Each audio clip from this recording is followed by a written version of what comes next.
Libra, hi! Welcome to Mr. Queen PH. At titignan natin ang energies na parating sa inyo ngayong fourth quarter ng 2024, October, November, December. Ayan. So, if you're interested in private readings, meron tayong link sa description at sa pinned comment. Pakicheck nyo na lang yung information kung paano mag-book for a private reading. Okay, let's see Libra. What is coming to you fourth quarter ng 2024? Wow! Oh, success agad oh. You will experience success in any field, no? Success sa relationship, sa business, sa career path ninyo, sa mga projects ninyo. Let's see, saan specifically? In what area of your life? 11th house, wish fulfillment. Meron kayong wish na matutupad. Ito yung mga goals ninyo sa buhay. Yung iba sa inyo, magiging successful kayo sa social media, sa content creation. Yung iba, kung kayo ay papasok sa sa politika, posible rin, no? Kasi leadership role din tong 11th house. So, pwedeng kayo ay magiging successful na politician. Government, employee, or public servant. Past life. So, some of you, maaring meron kayong i-recall from your past. You may be connecting from a situation in your past na kung saan magagamit mo sa present moment mo para mapaunlad mo yung sarili mo. Let's say, for example, nung bata ka, merong sayong iniwan na recipe ang iyong parents na itong recipe na to, siya, parang kakaiba, or let's say, masarap na ulam, or whatever, kung ano mang recipe to. At marirealize mo na, subukan ko kaya itong gawing negosyo.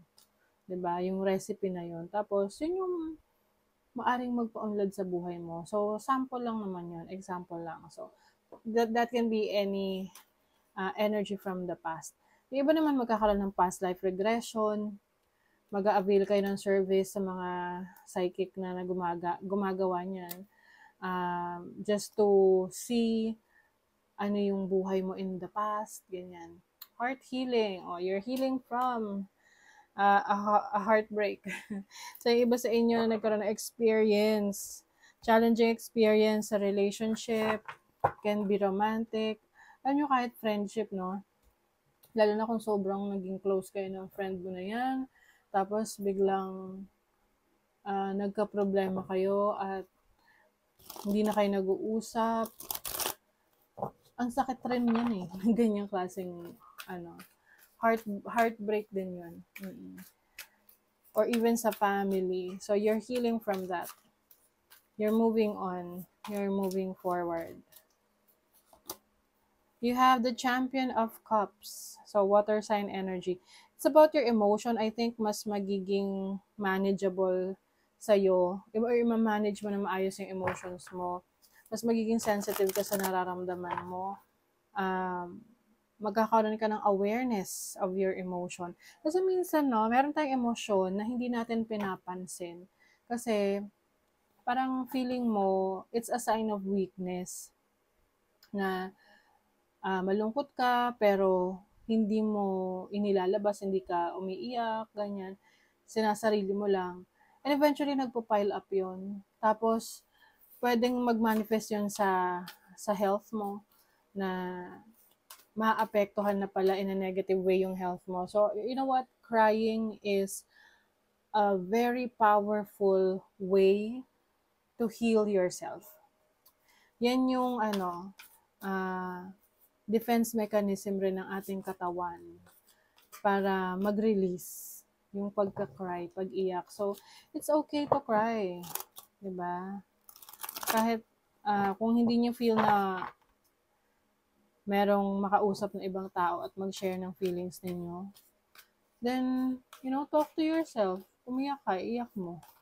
Kasi after nun, magaan yung pakiramdam mo. Apprentice of Swords. Some of you, meron kayong learning potentials, or meron kayong bagong ideas na i-explore, pag-aaralan, ipupursue. Yung iba sa inyo, pwedeng babalik sa school, or meron kayong course na iti-take para magdagdag ng skill sa inyo. Two of Cups. Wow. Okay, for some of you, Libra, maaari ngayong last quarter ng 2024, papasok kayo sa isang romantic relationship. Okay? Pwedeng itong person na to makikilala nyo online, o yung mga dating apps. Yan. Be careful lang, syempre, kilalanin nyo munang maigi bago kayo mag-commit sa isang relasyon. 7 of Wands. Yung iba sa inyo, kahit na may offer ng love, parang kayo ay may parang aloof, no? Parang may pagka-defensive kayo. Parang iniiwas niyo yung sarili niyo. Bakit? Dahil siguro you are still healing from your past. O syempre, kung ka na, ready ka na, 'di ba? But if you're not yet ready, then huwag mong ipilit kasi pwedeng maapektuhan lang yung person na makaka-connect mo, 'di ba? So, sa money, career, finances, something better awaits. Wow. May naghihintay na mas magandang opportunity sa trabaho nyo, sa career, sa business nyo, ngayong last quarter ng 2024. 10 of Swords.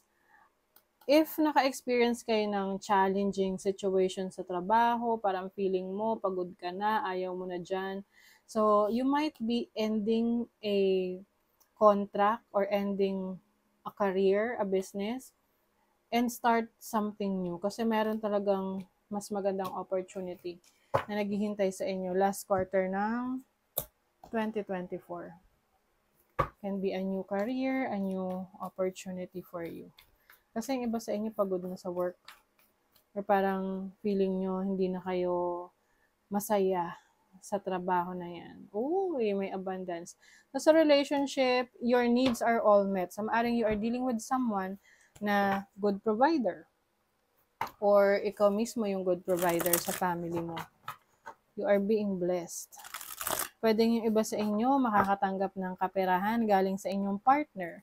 Or yung partner ninyo merong blessing sa kanyang career na syempre ikaw rin mismo maapektuhan din doon in a good way. Kasi syempre, lalo na kung mag-asawa kayo, may matatanggap na malaking pera yung asawa mo. Oo, tapos, syempre, para sa family yun, di ba? Temperance. I think this is something na matagal nyo nang hinihintay. Parang, ito yung minamanifest ninyo na makuha nyo. Possible na yung partner mo magkakaroon ng salary increase. Kung hindi man partner to, let's say, meron kang anak, no, na nagtatrabaho na, tapos nagsusupport siya sa inyo, maaring siya ay magkakaroon ng magandang opportunities, blessings na may extend rin sa inyong family. Okay, let's see what else. Stamina, endurance. Magkakaroon kayo ng malakas na pangangatawan ngayong last quarter ng 2024. Yung iba sa inyo, meron kayong may travel opportunities kayo na kailangan nyo pag-ingatan yung paa nyo kasi pwedeng mapagod na mapagod. So, kapag may travel, di ba, lalo na kung lakad ng lakad, you have to wear comfortable shoes. Person of air, person of water. So, ito yung mga energies na connected sa'yo. Kapareho mong air sign, Gemini, Libra, Aquarius, water sign, Cancer, Scorpio, Pisces. May exploration talaga, Libra. So, I think natong last quarter ng 2024, may mga pupuntahan kang lugar na you've never been to, no? So, something na magbibigay sa iyo ng bagong experience at bagong perspective sa buhay. Yung iba, pwedeng mamumundok kayo.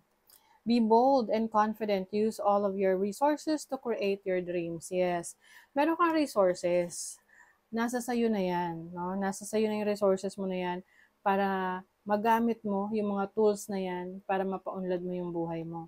Prosperity is flowing. Have faith that you will receive it in the perfect form. Wow.